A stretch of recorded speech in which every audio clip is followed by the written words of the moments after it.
BRS ఎమ్మెల్యేలు మాజీ మంత్రులు ఢిల్లీలో బీజేపీ నేతల కాళ్ల మీద పడి కవితకు బెయిల్ తెచ్చుకున్నారన్నారు కాంగ్రెస్ నేత బండ్రు శోభారాణి. కవితకు బెయిల్ వస్తదని కాంగ్రెస్ ఎప్పటి నుంచో చెప్తుందన్నారు. బీఆర్ఎస్ బీజేపీలు రెండు ఒకటేనన్నారు. లిక్కర్ స్కామ్ కవిత జైలుకు పోవడం తెలంగాణ రాష్ట్రానికి ఒక మచ్చలా మిగిలిందన్నారు శోభారాణి. తన చెల్లి ఎందుకు జైలుకు పోయిందో చెప్పుకునే దమ్ము ధైర్యం కేటీఆర్ కు ఉందా అని ప్రశ్నించారు.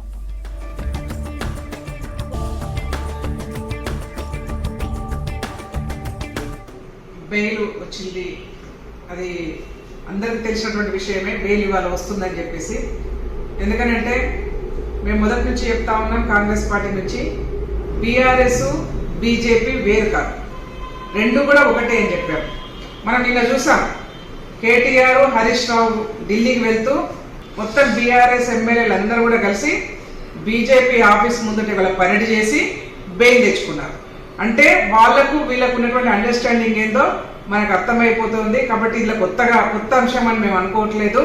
మేము మొదటి నుంచి కాంగ్రెస్ పార్టీ చెప్తానే ఉన్నది ఒకటే అంశము, Bharatiya Janata party BRS party కలిసి ఉన్నాయి అనేదానికి ఇవాళ సాక్ష్యంతో బయటపడ్డది. ఇవాళ కోర్టు నుంచి బెయిల్ కవితకు రావడం అంటేనే అర్థమవుతా ఉన్నది దీని వెనుక ఏం నడుస్తా ఉన్నదో. కాబట్టి ఇది కొత్తగా ఏం లేదు, అందరూ కూడా ఊహించినటువంటి విషయమే. కాబట్టి నిజమైనది నిలకడతో తెలిపోతుంది భవిష్యత్తులో.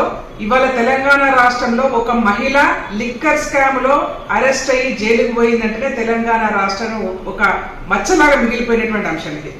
తెలంగాణ రాష్ట్రంలో ఉన్నటువంటి మహిళల యొక్క గౌరవాన్ని తగ్గించినటువంటి అంశం ఇది.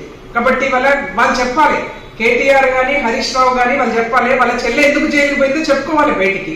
అది చెప్పే దమ్ము ధైర్యం లేదు. కానీ తెలంగాణ రాష్ట్రంలో ఉన్నటువంటి మహిళల్ని కించపరుస్తూ మాట్లాడుతున్నారు వీళ్ళు. కాబట్టి ప్రజలు అర్థం చేసుకోవాలని చెప్పేసి మేము కోరుతా ఉన్నాము.